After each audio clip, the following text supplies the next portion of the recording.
Ozcan, we also need to have you sitting down.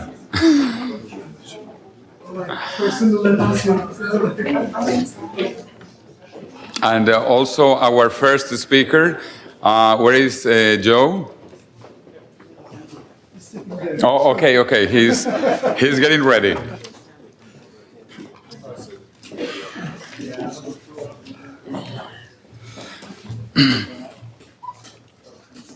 Well, we are going to have a very interesting session about foresight, especially focusing on the social dimension. And we have 4 speakers from different parts of the world that will be giving different points of view.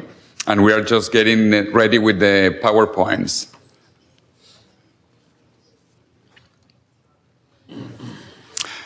Silence.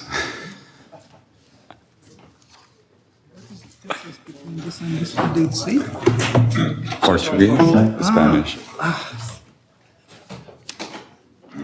I understand why Portuguese have to speak more. We're ready. Okay, so we are going to begin with our first presenter of this session, Joe Ravetz. He's at the University of Manchester in the United Kingdom, and he's a specialist on sustainability, and he works with Ian Miles, that is very well known here in the Higher School of Economics.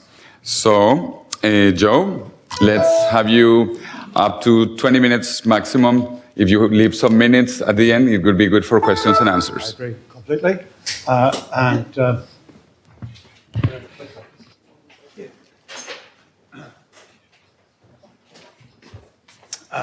Sorry for the delay, because I was keen to have some interactive, participative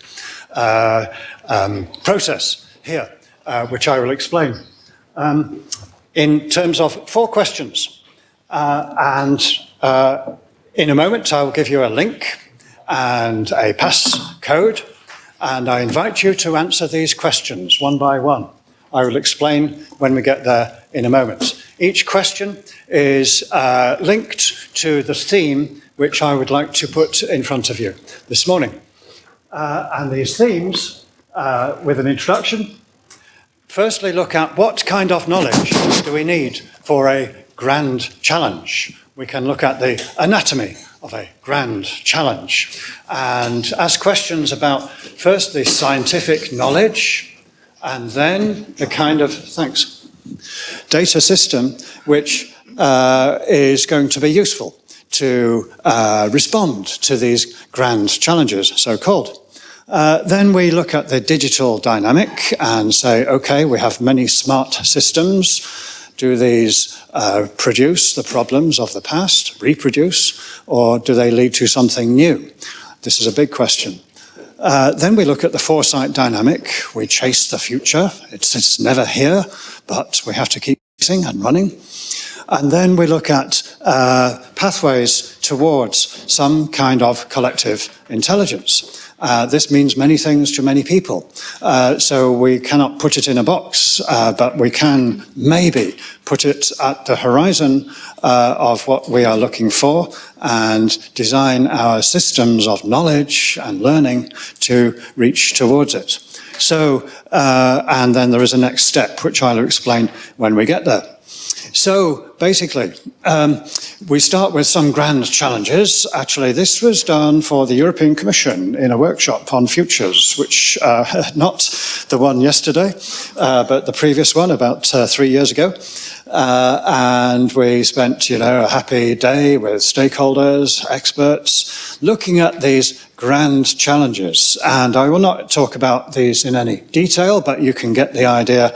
These are beyond any discipline, any department, any policy button you can press. And there are more. This is just a selection of 12, and then each of the 12 has many more parts to it.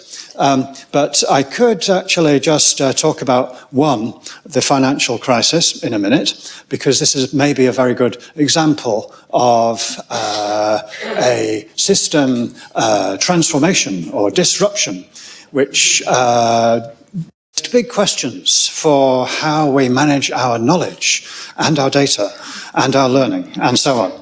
So then if we say, okay, let's take a step back, the problems that we face are very, very complex. We could call them deeply complex.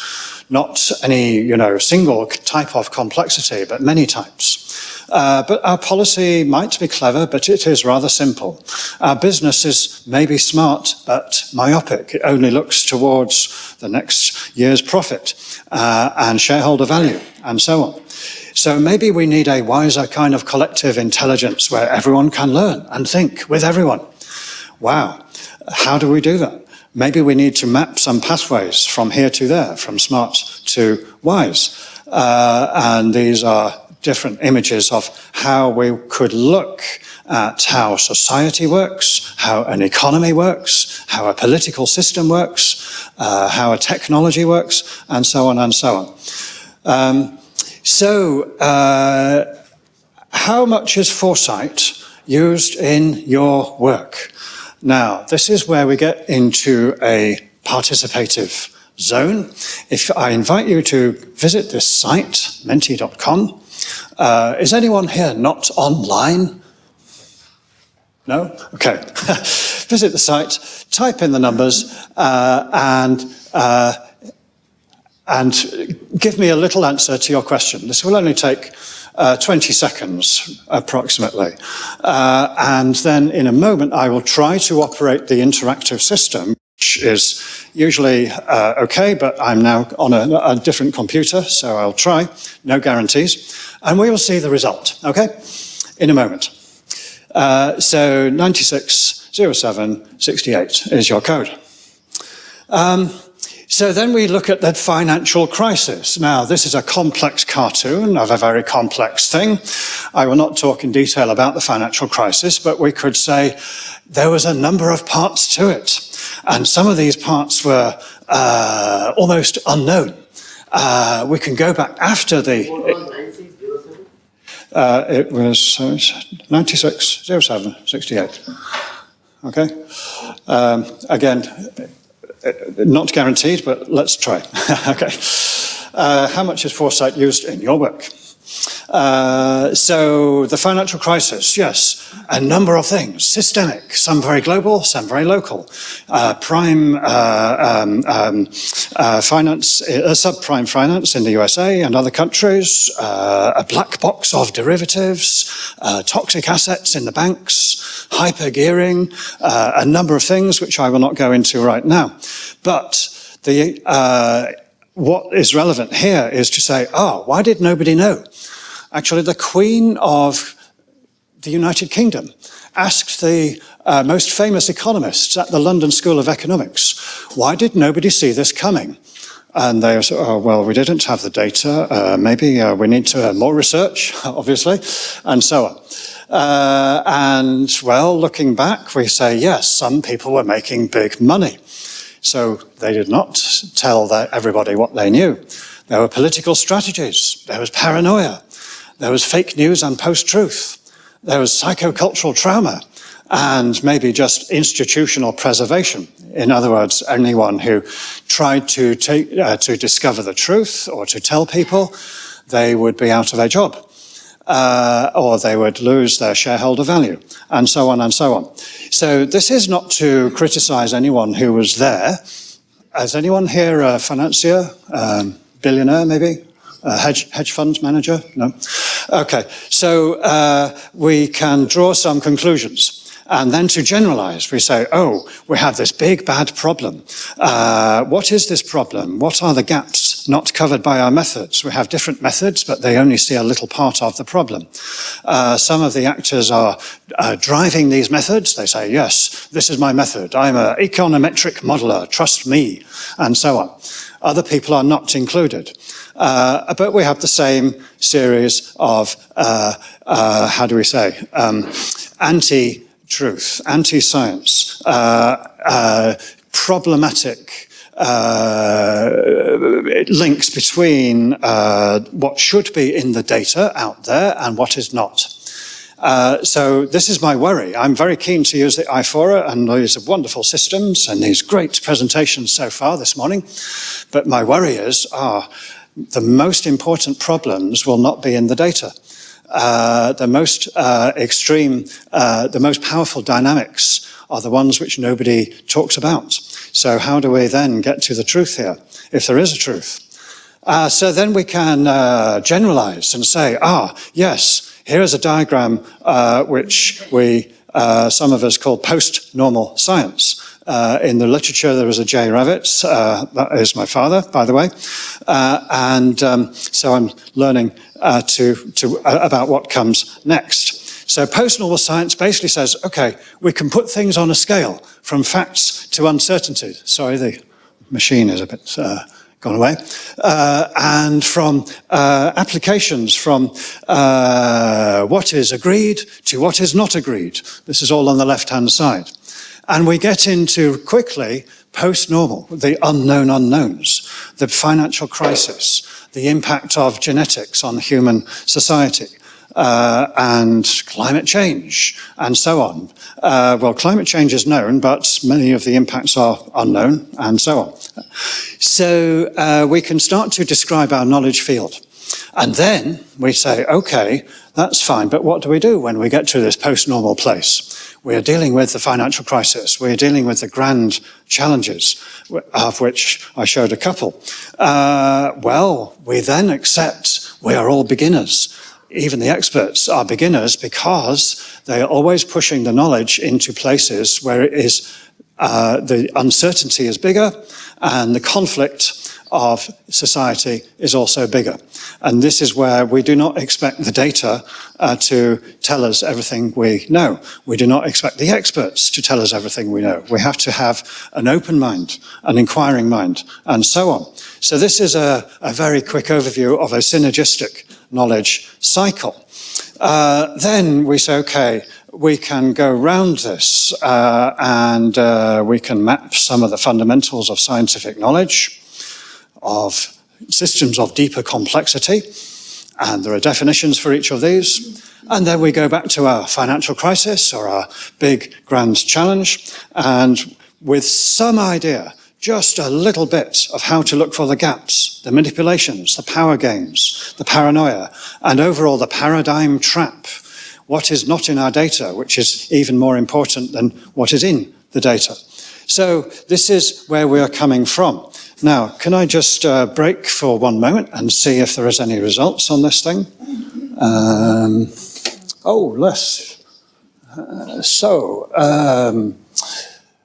So how, yes, what was the question? How many people use Foresight? How much do you use Foresight in your work?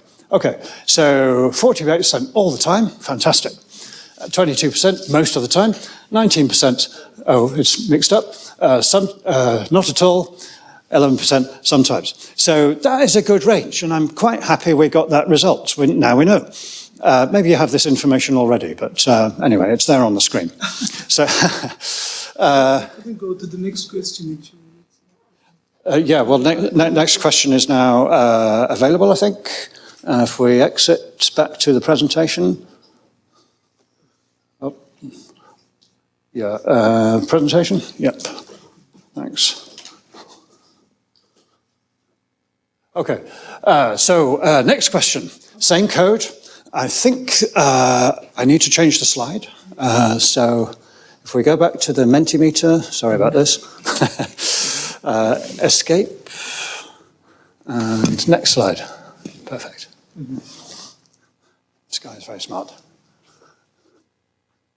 Okay, so on that code, you should now see the next slide, the next question, which looks like this. How much of your work is desk study, data analysis, modeling? How much is human interaction on an average day or week or year or something? You don't have to fill in a timesheet, but it's a general question. And we get, again, some very rough idea. Okay, so I'll leave you with that, same code, next question, and move to another part of the presentation. We talk about the digital dynamic. and we talk about learning. And, well, this comes from some investigation that we did while we were on the track of collective intelligence to say, oh, what is the difference between single loop learning and AI machine learning? And we can start to draw some conclusions. And then we say, oh, what if we had not only artificial intelligence, but a collective human artificial intelligence? CHI for short, nice acronym.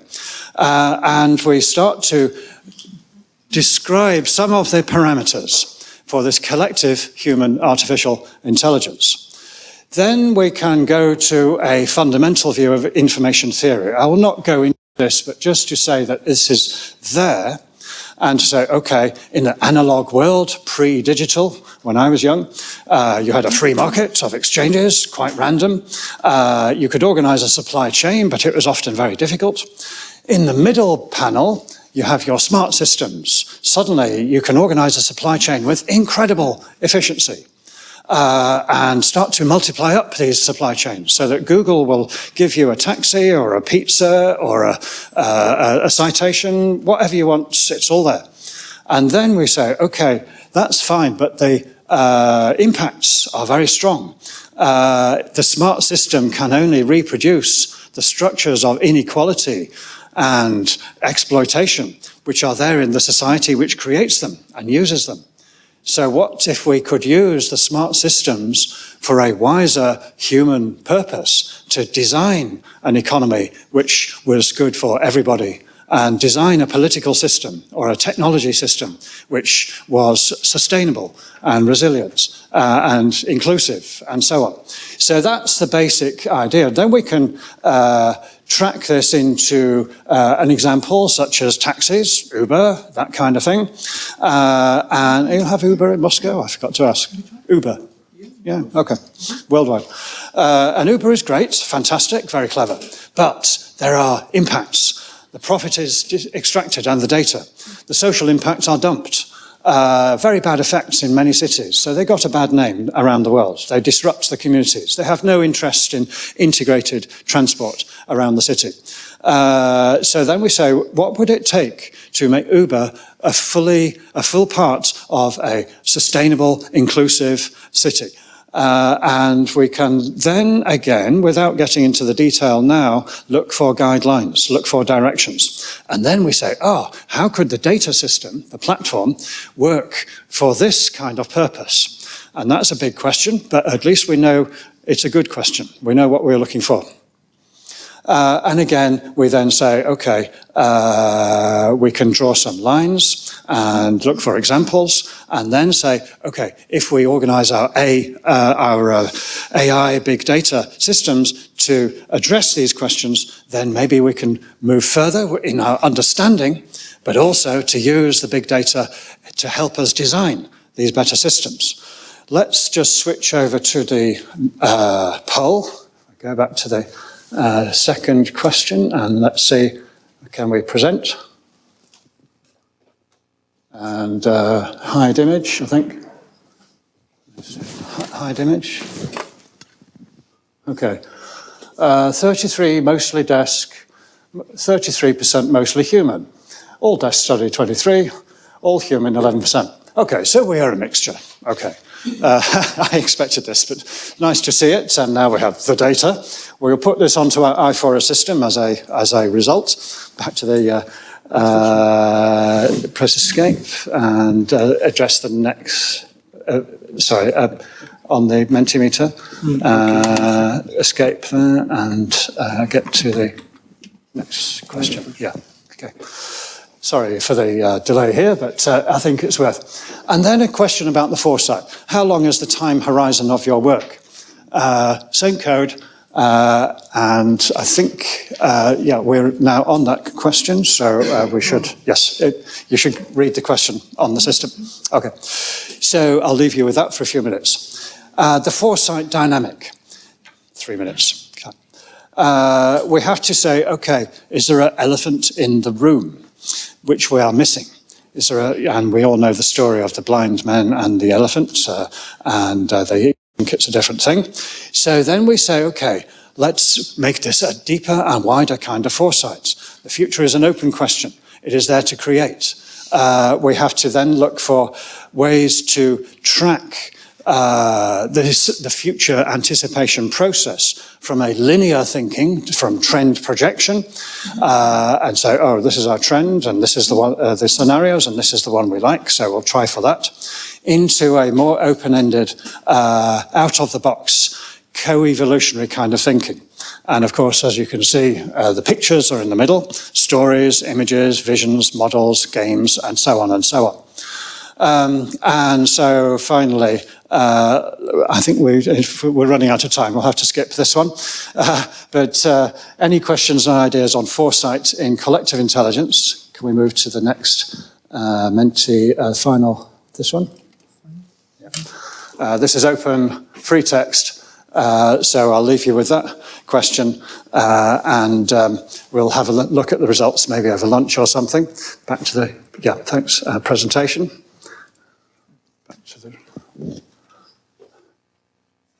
Great. So where is this going? Well, in the space of a couple of minutes, a brief view of collective intelligence. What are we trying to achieve? Well, I'm now approaching 0 minutes. So we say, okay, let's take the commons, the climate change, the state of the earth. If we have the collective intelligence, we can manage it. If we don't, which is the case at this moment, we can't. Simple as that. In theory. So we then say, okay, what is this kind of thing? There are many different ways to look at this. I'll talk about this later.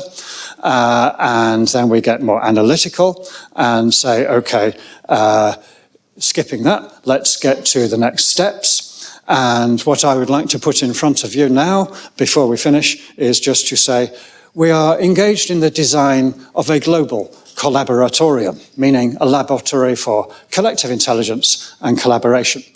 It has something of this shape, and it has something of these qualities. I would like to be in touch in the next months or year or something as to your ideas as to how to take this forward.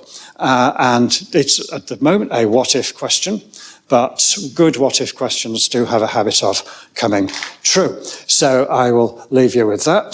The book is coming out next year sometime soon. And if we have time, I will leave you while you change over with the final results from the final Mentimeter slide.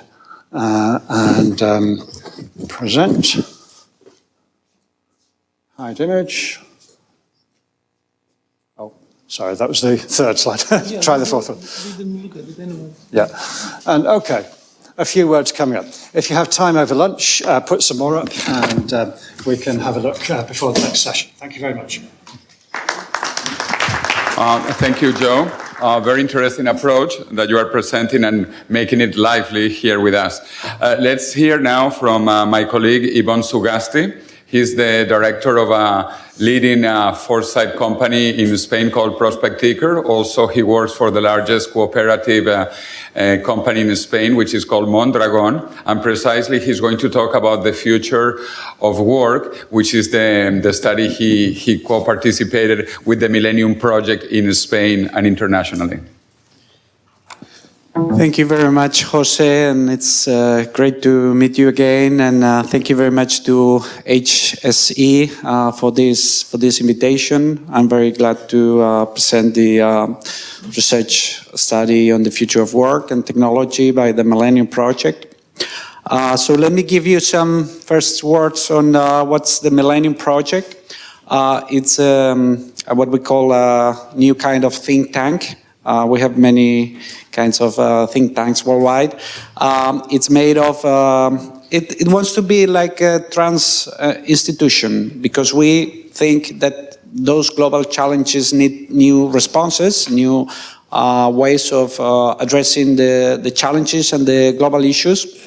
So we have a combination of UN organizations, governments, NGOs and foundations, corporations, and of course universities in our network of nodes in worldwide. This is the current map of our more than 60 nodes worldwide in the Millennium project, where we are trying to connect local visions with global visions. That's the role the nodes play in the Millennium project. We are also taking all our knowledge and research and studies in a virtual system called the Global Future Intelligence System that you can all subscribe.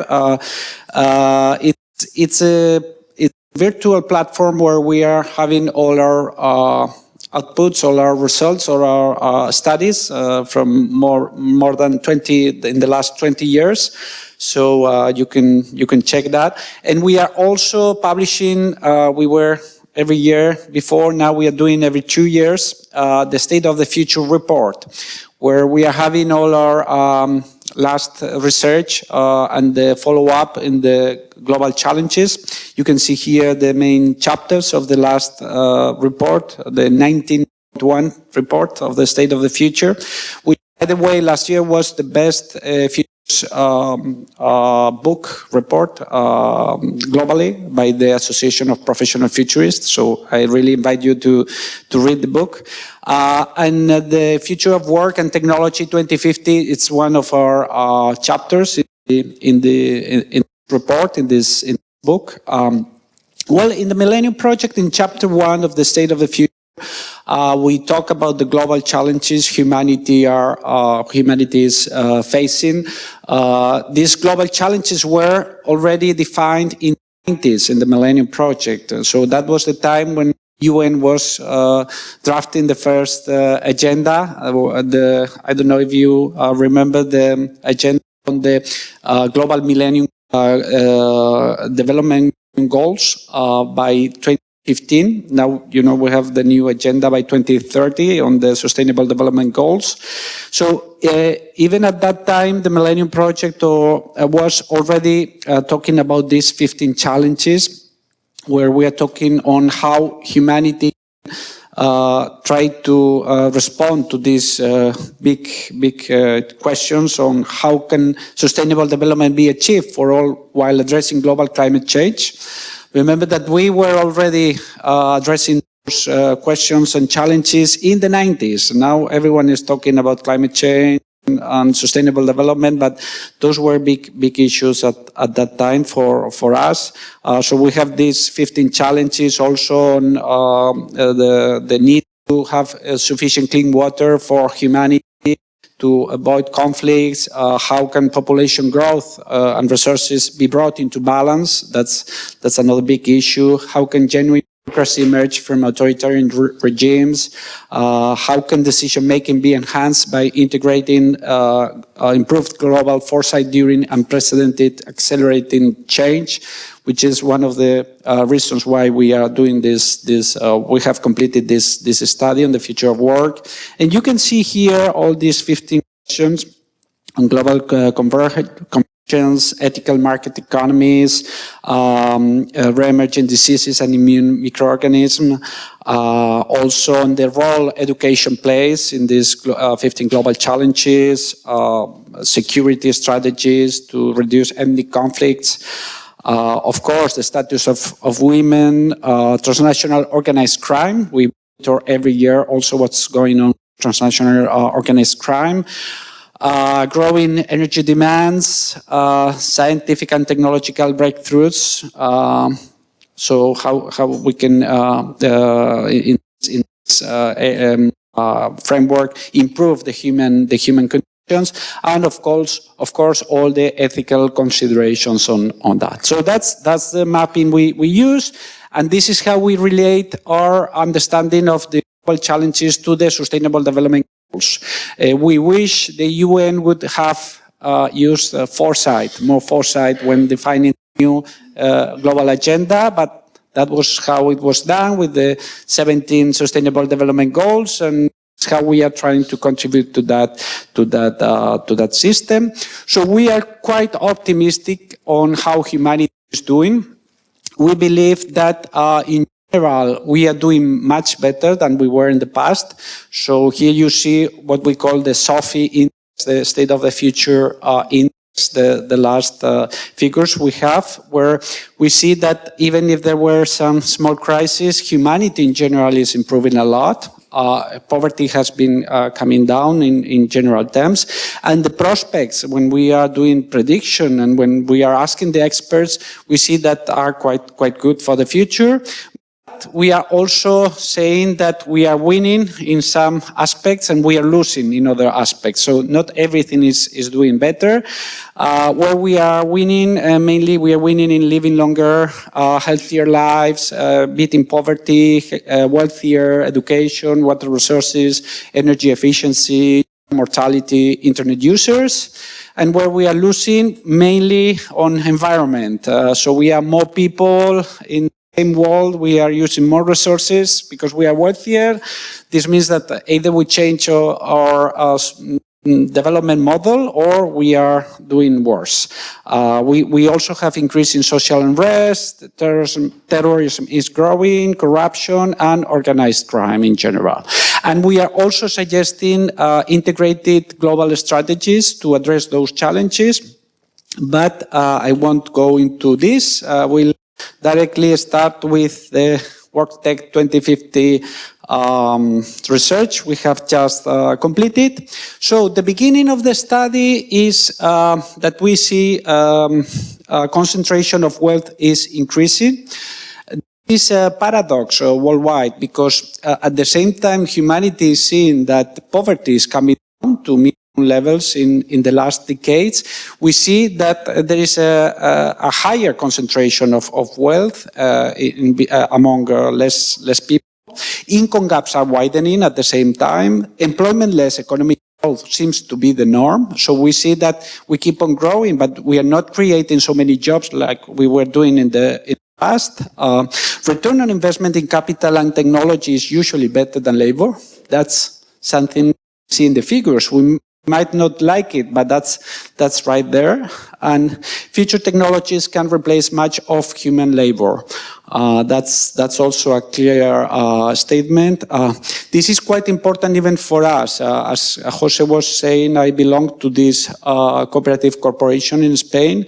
We are the fourth largest employer in Spain. So, and we have a clear aim to create jobs. So if we are seeing that we increase our sales, but we are not creating more jobs, then that's a big challenge even for us. And long-term structural unemployment is a business as usual or surprise-free trend forecast. So this is clearly something that the experts said when we started this study. What can we do about this? So we are seeing all these technologies are being accelerated in the last years. Of course, we are talking about artificial intelligence, robotics, synthetic biology, computational science, cloud and big data, artificial and augmented reality, nanotechnology, Internet of Things, tele-everything, quantum computing, telepresence, holographic communications, intelligence augmentation, collective intelligence, you were already talking about that also, blockchain, 3D, 4D printing, drones, driverless cars, we've been talking about that in the last 2 days, conscious technology, and of course, the synergies among all those. That's the really change that will make this fourth industrial revolution different from the previous three ones. In the previous three revolutions, the experts also thought that more jobs were going to be replaced and created, and it didn't happen. But we think now there is a big chance that this could happen if we are not addressing the whole issue in the right way and in an anticipatory way. So how did we develop this study? We were doing literature and related research review. We launched Real-Time Delphi, which is a Delphi survey we usually use in the Millennium project that was created by our colleague Ted Gordon, who was one of the inventors of the Delphi method. We had 3 global scenario drafts to 2050 that we used as a reference. We have a separate RT Delphi feedback on each scenario, the final scenarios, and issues. We started the national workshops to explore long-range strategies, like in Spain. We were doing different scenario workshops with different key stakeholders in the government, corporations, academia, and so on. We did collect the results of the national planning workshops, and we already have the final report, which has been discussed worldwide right now. So these are the three scenarios we have in the Millennium Project. Let me tell you that already the business as usual scenario is not a good scenario, so it's already a little bit tricky. The first one is called It's Complicated, Mixed Bag. So in scenario number one, it's the business as usual trend projection. So if what could happen if we do almost nothing, if things keep or remain more or less the same? We will see an increase in acceleration of change with both intelligence and stupidity. This means that some of the governments, some of the part of the society, some of the stakeholders will react in an anticipatory way. So those will be intelligent enough to understand that there is an opportunity for change. But some other people, some other stakeholders will think that just opposing to technological change will prevent us from being from having a bad impact out of it. So this is why we are saying it's combining intelligence and stupidity.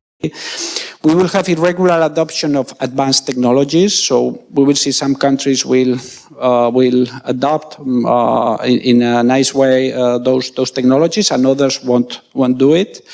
Major unemployment growth in tech industry. So in this scenario, we see that there will be some sectors still creating a lot of jobs, because there will be some good opportunities in sectors related to health and biotech, of course. There will be high unemployment where governments did not create range strategies. So we will see also in the side of the governments winners and losers. So that's another key output of the study. Mixed success on the use of universal basic income. One of the different elements of this study is that we are looking forward. We are developing scenarios, but we are also linking this to the concept of universal basic income. Does it make sense to have such a system in the future, and how? We might all like the universal basic income, but is that feasible? Is that sustainable? We see in scenario number one, we will have a mixed success of these tools, and giant corporations grow beyond government control. In this scenario, we'll have a combination of government, corporate, virtual 3D, polar world of 2050. So this is how the world could look like in 2050. In this first scenario, we will have this artificial intelligence contact lens, always in virtual and augmented reality, connected to the wall. We will, some of the people will be connected all the time. We have a scenario number two, which is even worse than the scenario number one. Sorry to be a little bit pessimistic in this beginning. In a scenario number two, we will have a political gridlock, increased social polarization, and will prevent decision making. So we will be in this gridlock. Political, economic, environment, migrations, increased ethnic conflicts. Government did not anticipate impact of artificial general intelligence. So probably in this scenario, almost everyone was talking about artificial intelligence, but that's one thing. And a different thing is to anticipate what could be next in artificial intelligence, that is general artificial intelligence. So how do you really adapt to that increased artificial intelligence? Unemployment exploded in 2030s, leads to 2050 in political turmoil. And financial systems cannot support aging society, and we will have a lot of financial crisis, and world order has deteriorated in combination of nation states, mega corporations, local militias, terrorist groups, and organized crime.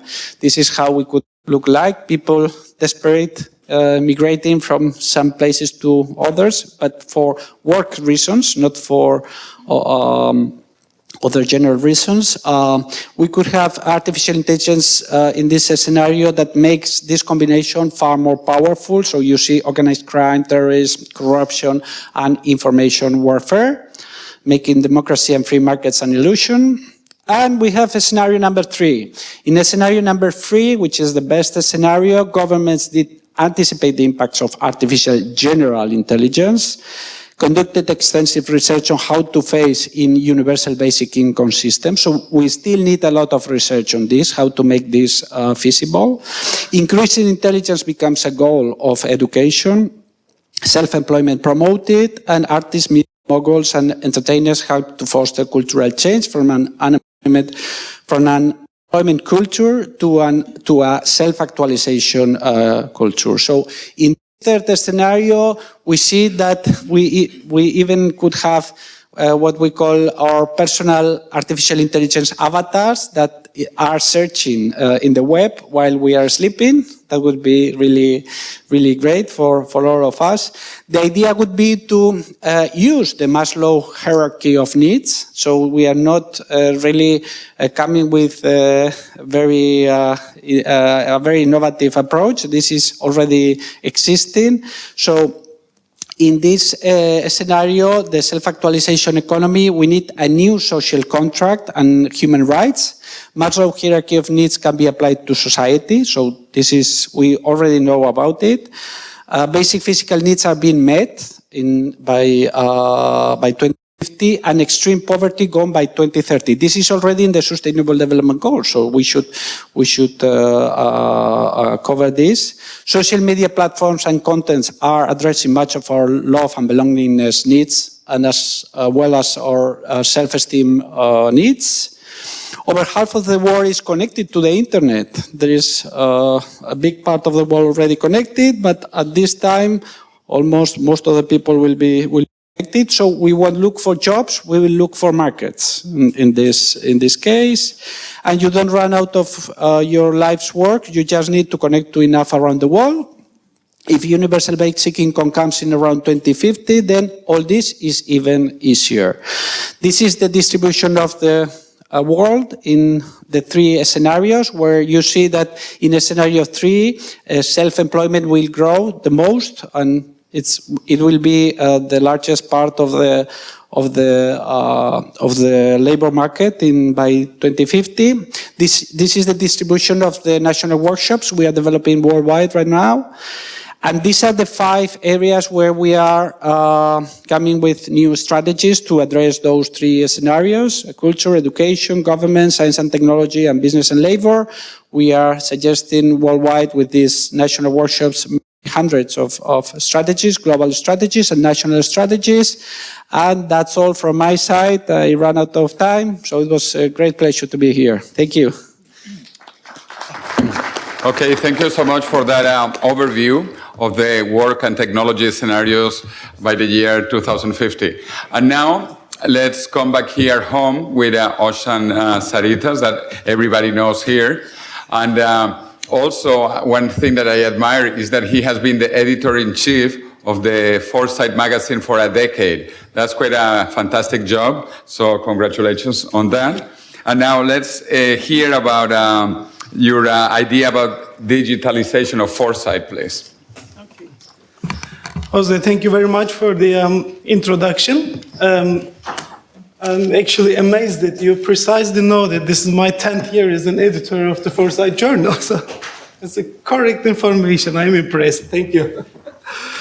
We are all talking about digitalization and new technologies, emerging technologies, and how they are going to actually change our lives. So I will look at the topic from a Foresight perspective, mainly, and try to discuss very briefly how Foresight is digitalizing in this era, and what are the tasks for Foresight, again, because we need to actually start thinking about Foresight in a different ways too. So some of you may have seen this picture already. I just wanted to put it again because we see that foresight is actually an evolutionary process. So foresight is changing. The way we do foresight is changing as the world changes. And also world is changing as we have new ways of doing foresight. So our foresight also shapes the world at the same time.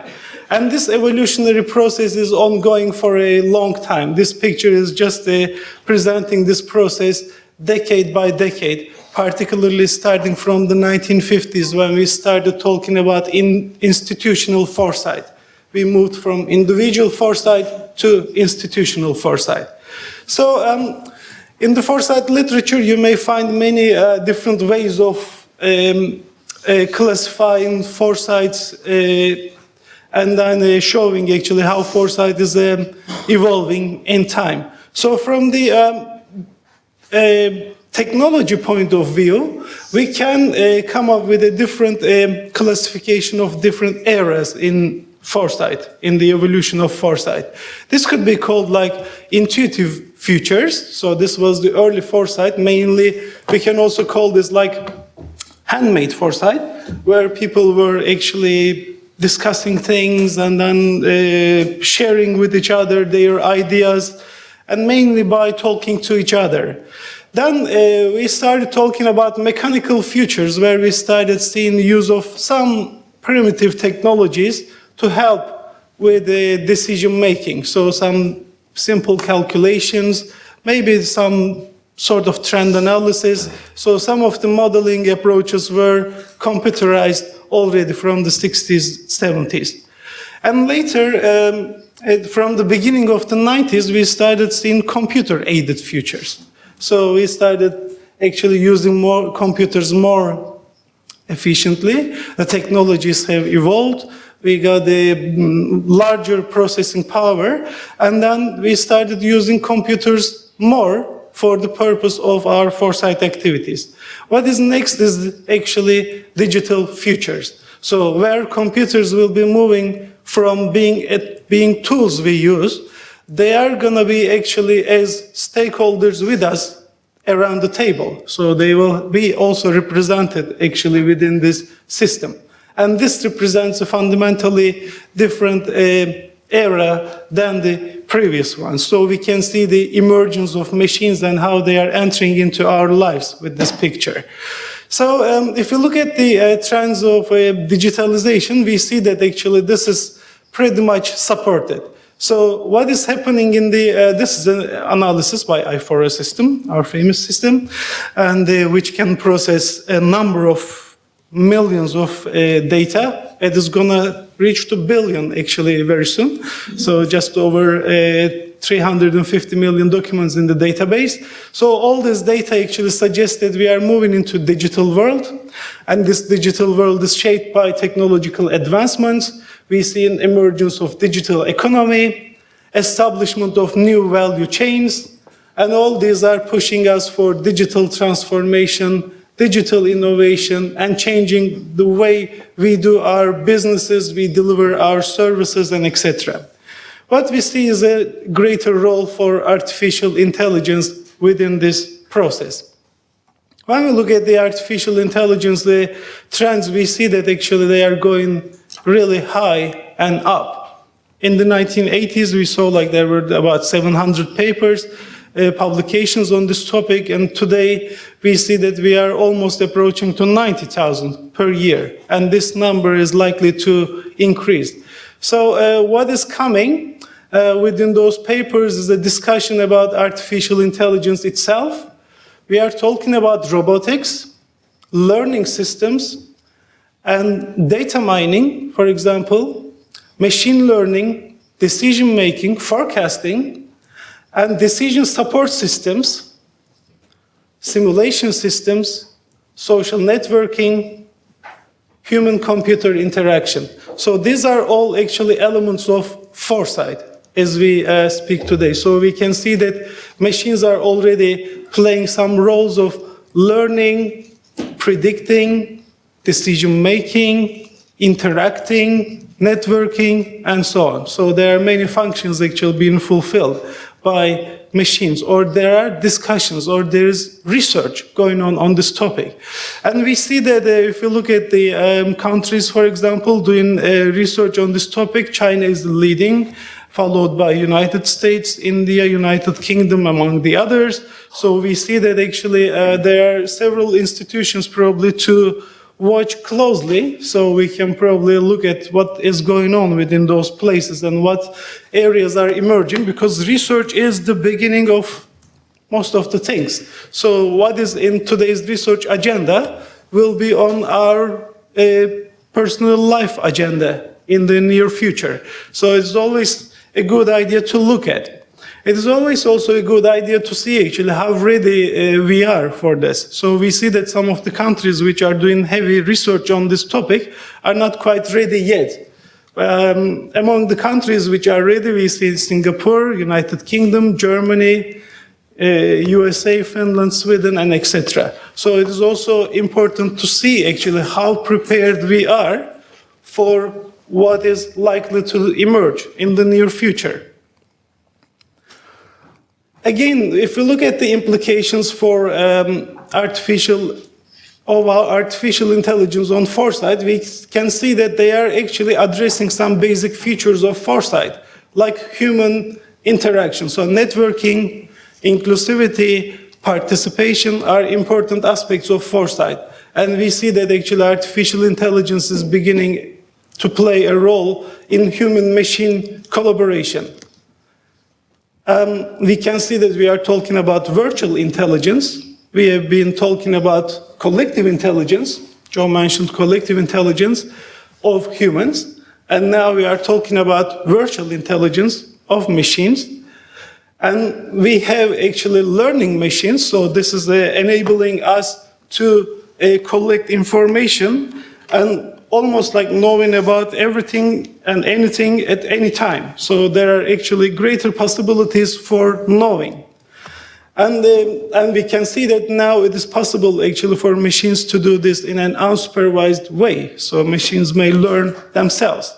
And automated writing, and probably as researchers, academics, we will be unemployed very soon, or writing papers will not be counted as performance indicators, so, because machines can already do that. So we should also be searching for some new roles for ourselves. How to position ourselves in this changing world is a big question. To have a rest. And universal basic income is paid in our pocket, so it's going to be a good life. This is a good and desirable scenario. As Ibon also mentioned, actually, it corresponds to that. And at the same time, we see that there are terms like robotic policy. So we see that some robotic analysts, robotic policy is coming on the agenda. And again, automated decision making. So some decisions will be made automatically. There are so many terms, if you dig in this figure, which can be quite inspirational.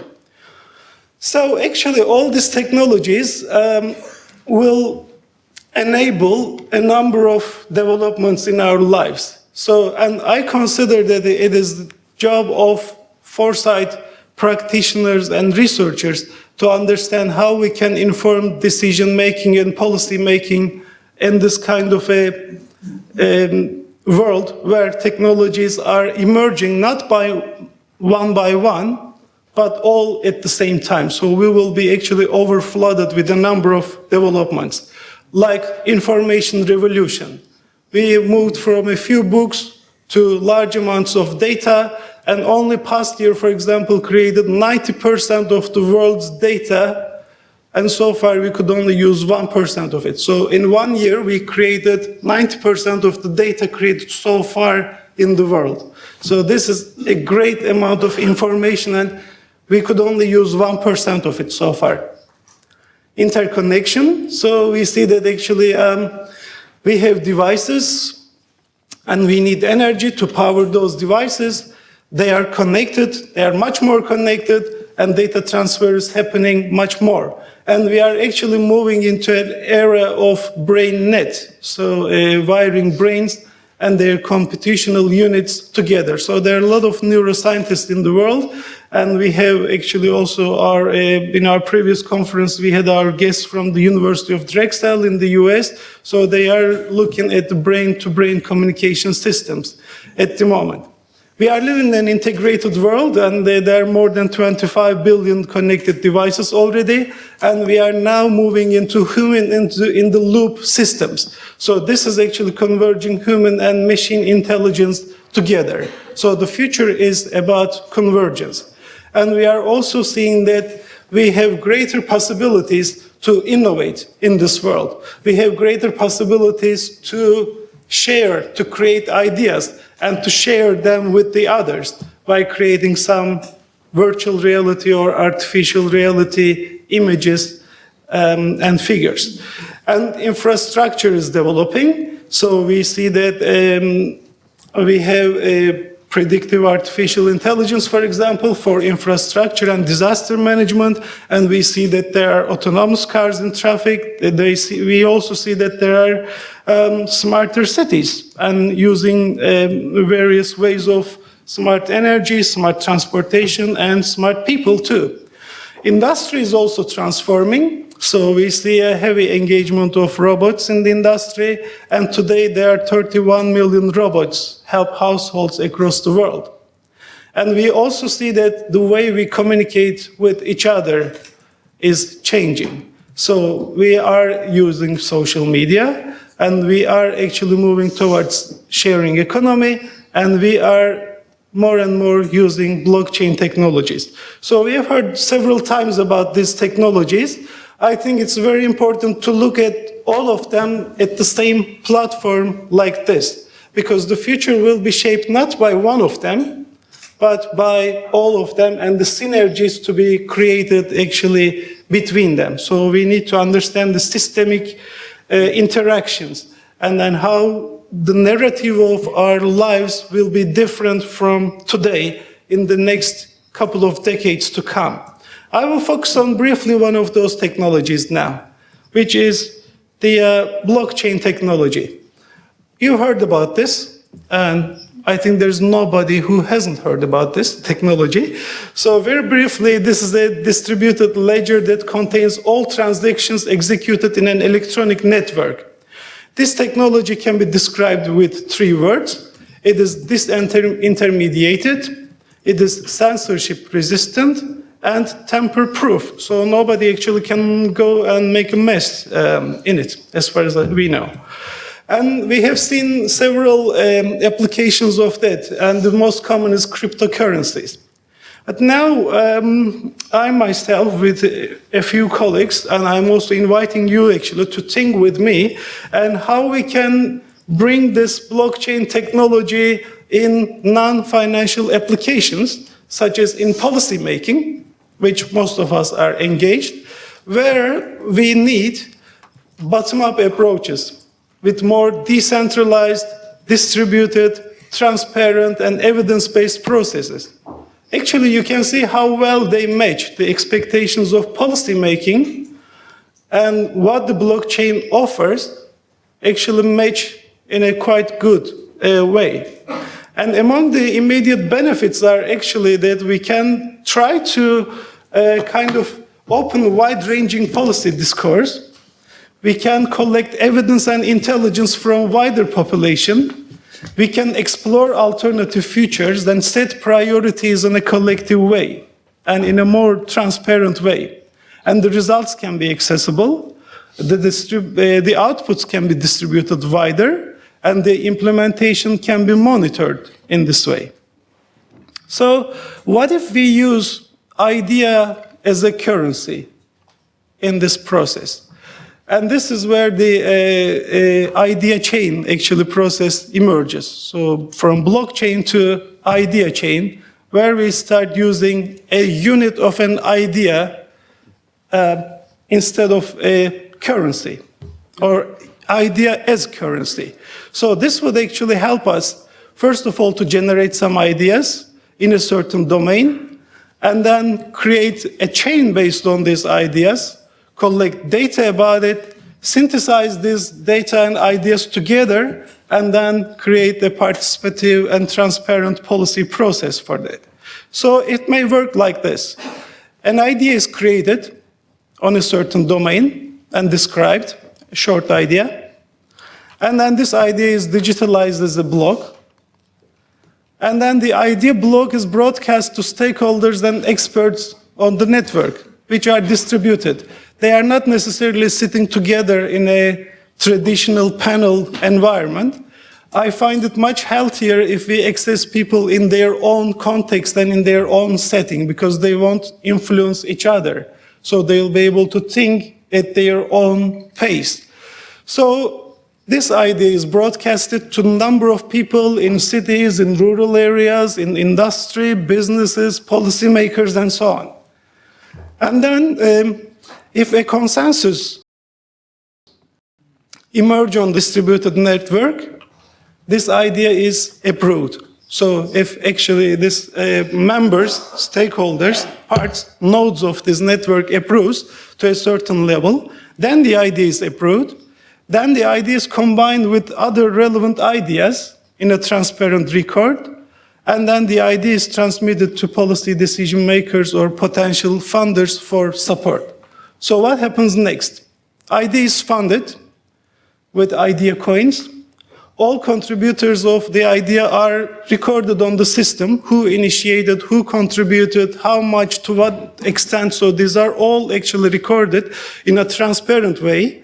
So contributors receive proportional idea coins and esteem factors on this system. And then these idea coins can then be converted for the purchase of goods, services, and they can even be converted to miles and points for travels. And also the results generated by these ideas, by these projects, are also validated through the system following these steps at each phase of implementation. Then the idea makers receive enough funding. So this process can be adapted for the foresight stages too. If we look at the foresight stages from the initial planning stage, so we can see that foresight topics can be identified in this way, and data can be collected in a similar way with more evidence-based foresight with original and verified information sources and experts. So the quality of evidence also increases because we get validation over the network. And greater diversity and accuracy for scenarios, for example, using the wisdom of crowd. We can better identify priorities and future targets with a broader base of network of stakeholders who are not necessarily influenced by each other. So there will be a natural consensus emerging instead of a forced consensus. And we can also explore some alternative strategies. We can monitor the results during the implementation phase. We can also, again, distribute the outputs widely and then make the whole participation process decentralized and inclusive with larger number of participants. So to conclude, idea chain may support foresight process, as I have just explained. It may also create a platform for innovation commercialization, because it may bring together innovators and investors at the same platform, and individual or crowdfunding mechanisms can be used for this purpose. And research funding bodies like the European Union, for example, can apply idea chain too. For example, for Horizon Europe projects. An open research zone may lead to more innovative solutions. And we can actually see that a number of researchers, research conducting bodies can self-organize as virtual teams, and then they may conduct their research. And finally, the idea chain may contribute to the true meaning of the world citizenship, where ideas can be freely shared between individuals and institutions.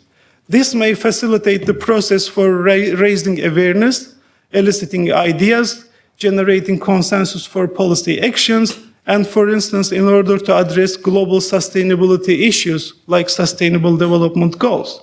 So, if you are ready to work with idea chain, then I'm more than happy to talk to you, cooperate with you, and take next steps on the way to application. Thank you. Thank you very much, Ozcan. And we had three very interesting presentations from one country that might leave Europe, Britain, one country that is very well anchored in Europe, Spain, and one country that might join Europe, Turkey. Now let's leave Europe and let's go to Asia. And for that we have Apiwat Ratanawaraha. My Thai is not too good. He is a professor at Chulalongkorn University. He spoke yesterday. He's an urban planner, and he defines himself as multidisciplinary, and I would add interdisciplinary and transdisciplinary. And he will be talking about Urbanities 4.0, the future of the Thai urban life and how that can be maybe extrapolated to the rest of the world. Thank you very much. So quickly, I didn't get to go into the details much of the project that a few of our colleagues presented yesterday. Thank you, Joe. I think I like to stand up. It's probably easier to see people. So basically, the Thai government has implemented this idea of Thailand 4.0 policy, which basically is the basis for what we call spearhead integrated research programs. And one of the research programs is actually what we call Thais 4.0 or Thai People 4.0. And so it has a few research projects within the program, ranging from digital natives, agriculture 4.0, university 4.0, and our project is called Urbanities 4.0.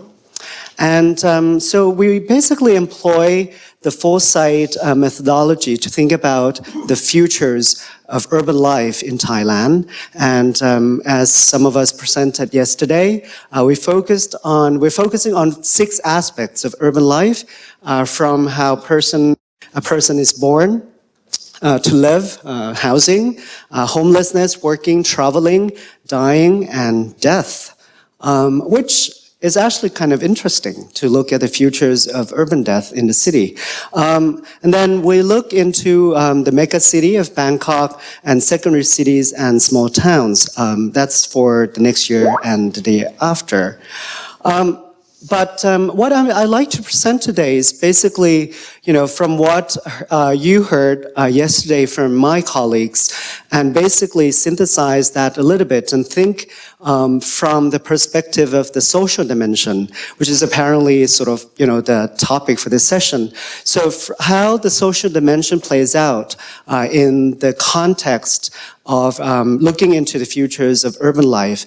And so the global context, I'm not going into this much, but it's sort of, these are sort of the underlying forces that we keep in mind when we think about, the futures of urban life in Bangkok. Joe presented yesterday, looking at how in the future Bangkok will be under the water. So apparently, the big global challenge of climate change will certainly be something that the Thai life, the urban life in Thailand will have to consider. Inequality is there, and that will be sort of illustrated a little more in my presentation. And AI certainly is something that all the presenters in this session have mentioned. So, don't you wish to go to this place instead of the cold weather? I mean, today is -5, but apparently in Thailand now is 35 degrees. But what I would like to get to you today, though, is this concept that I like to think in terms of how the current situation of urban life and the future will be sort of connected through this thread of inequality. And what I like to call social archipelagos. So think of archipelagos. They are not, the same terrain, right? You live in different different contours on the map. The mountains, islands. But the sea could be calm, but they're not necessarily calm all the way, right? And somehow you have to go from one island to the next. But then sometimes the ocean could be quite difficult to traverse. So this concept of social archipelagos, I like to think of this as a way, when we think about the future of the city, it's not one flat plane. And so think of this. I mean, I have a student of mine sort of illustrated this concept. This is Bangkok.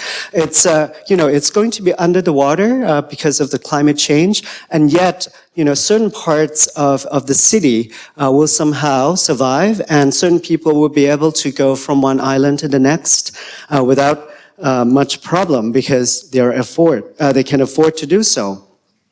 The current situation, though, if you look at, it's very different from here. I haven't been to the suburbs of Moscow, but in a lot of places in Southeast Asia, and I know in Africa as well, when you go to the suburbs, you see this sort of pattern of urban development, which is basically, Joe calls the peri-urban areas, which is basically where people sort of live in this sort of urban sense, their urban lifestyles, and yet they're surrounded by rural or agricultural settings. And they live within just these archipelagos. There are gated communities, they have their own lifestyle, and they come in different patterns in Thailand. Now, when we think about the future, I'm certainly not a foresight expert, but I've learned a few words here and there. You look into the tensions and how the tensions play out into the future.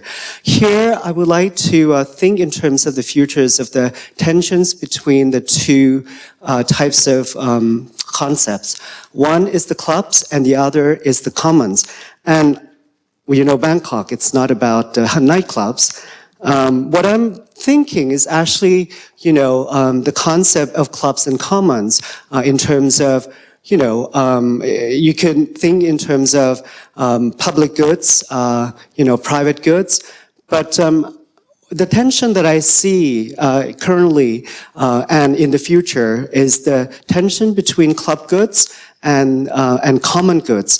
And I think that this will be critical when we think about how urban life will play out, even in the context of climate change, in the context of inequality, and even in the context of the dominance of the AI.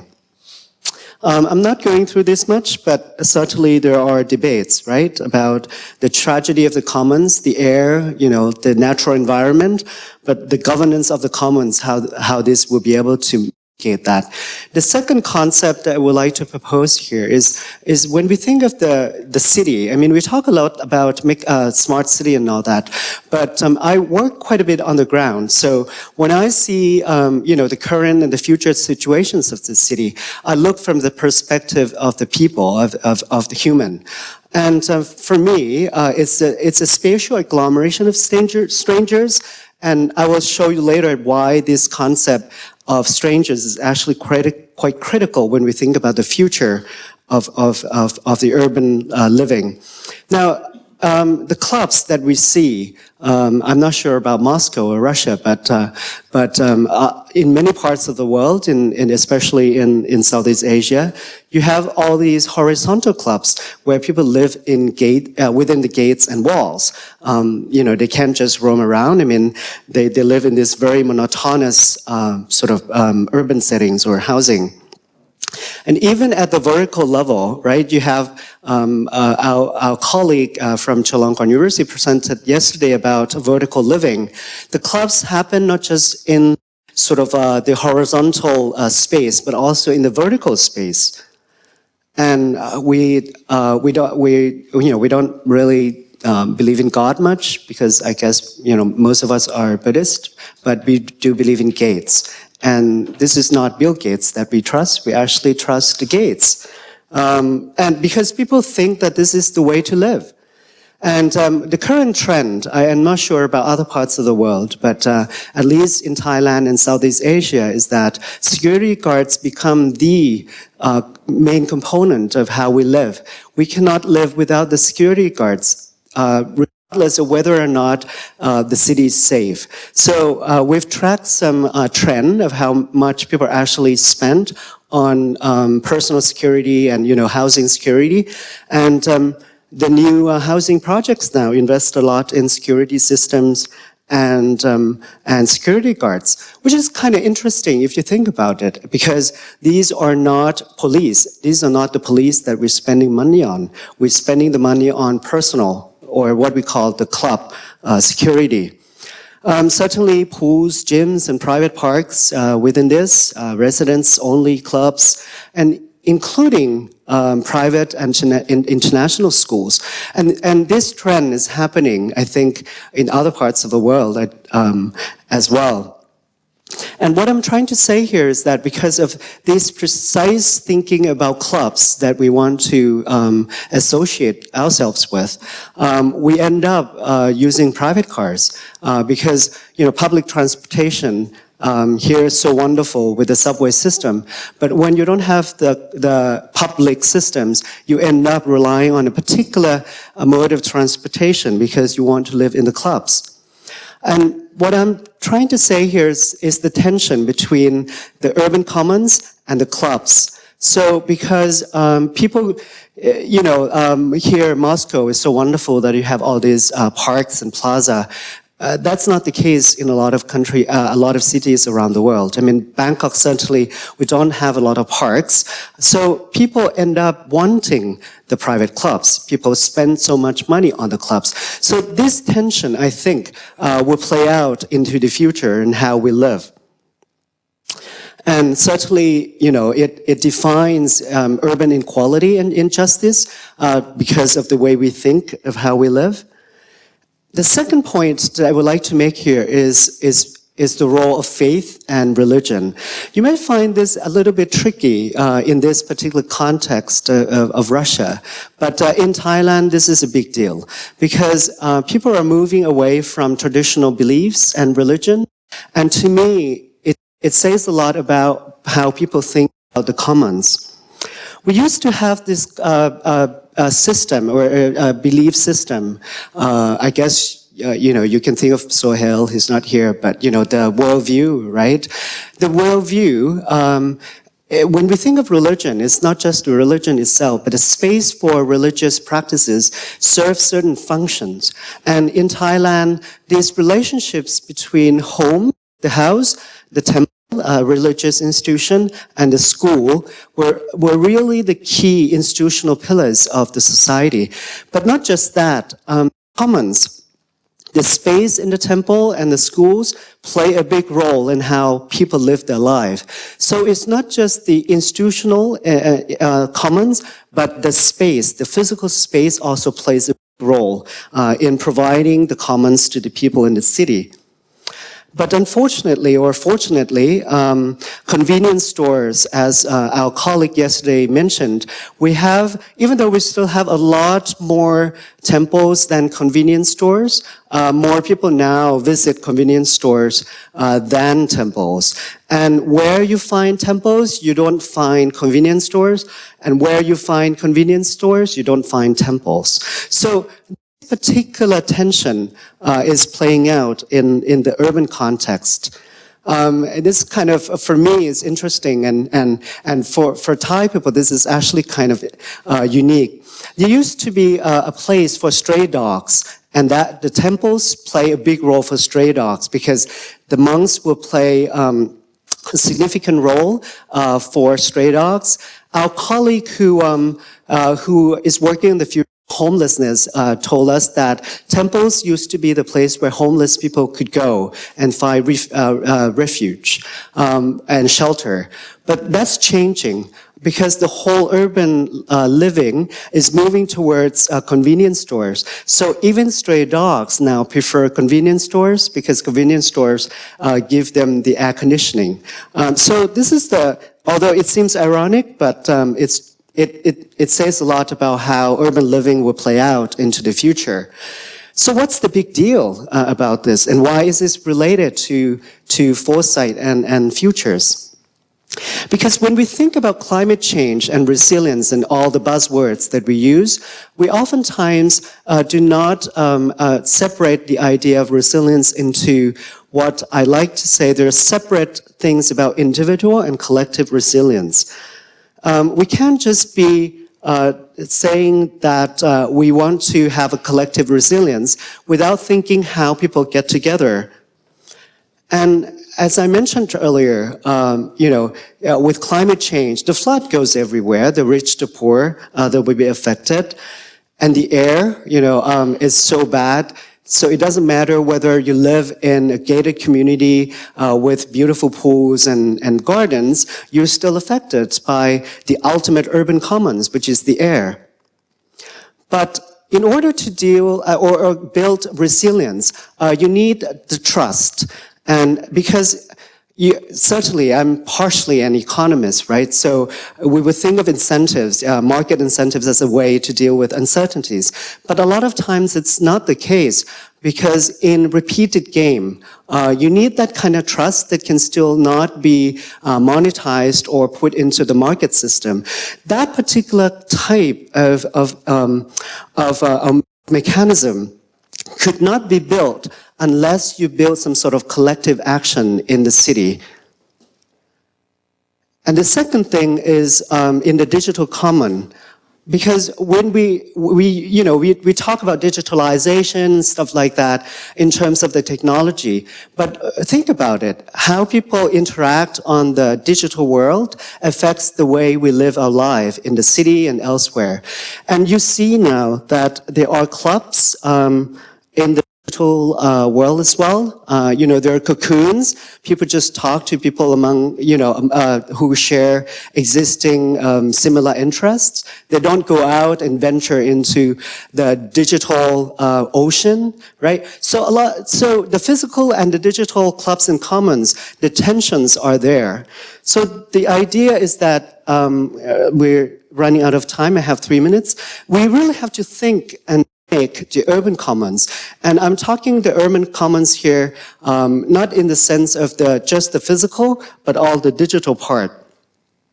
In any urban areas will have this issue, especially in Southeast Asia and Thailand. We have to build more parks and we have to rethink how we can create more commons in places where, land is so expensive and is so limited.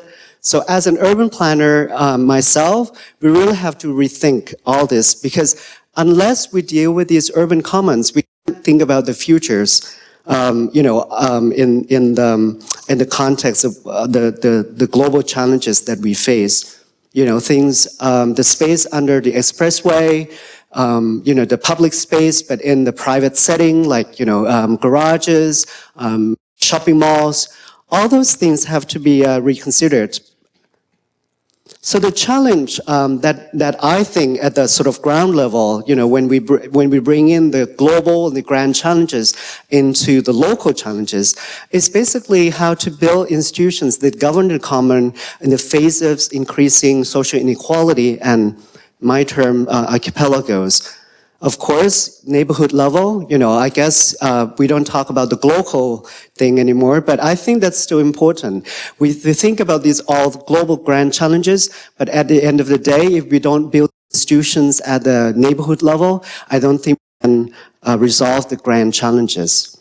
Public participation. The last point I would like to make, and this is from my point of view, doing both the science, technology, innovation research, and also the urban studies, the physical and the physical and virtual interactions would be something that we have to think more. Right now, the research tends to be either like in the digital world and the physical world. There's really not much, research into how this interaction between these two spaces interact, and that will be critical when we think about how we can create the, as Joe said, collective intelligence, and to me, collective action. Because at the end of the day, even though you can still do the collective intelligence at the sort of, virtual space, digital space, you still have to do things in the physical space. So that's the end. Thank you. Well, fantastic, Apiwat. So we had 4 very, very fascinating presentations. However, we are running late. Unless someone has a burning question, I would suggest that you make the questions during lunchtime. But let's see, any Life or death question? No? Okay, Marcio? It has to be life or death, huh? I'm hungry too, so I'm going to be as brief as I can. One of the words that I didn't see mentioned, despite the fact that the presentations were absolutely interesting, was the one that explained the meaning of the things which are happening. And we are able to be, in terms of the information grabbed from a number of sources. It's extremely important. And Ozcan did a wonderful job in this regard to come up with the basic concepts of foresight. But again, the context analysis, the meaning, the reason why things are actually happening is missing still. So just a call for attention that whatever you do in terms of foresight, identify the driving force, do a lot of interpretation, it is the analysis of the context. Otherwise, recommendations are not going to fit. Just a reminder. Thank you. A beautiful comment. I don't know if Ozcan wants to say, no, he's also hungry. I agree. No. Yeah, he agrees and he's hungry too. So, okay, let's have a good lunch. And remember, we have to be back here on time at 2 p.m. because I begin with my presentation at 2 p.m. So yes, have a good time, good lunch, and be back here on time, 2 p.m., please.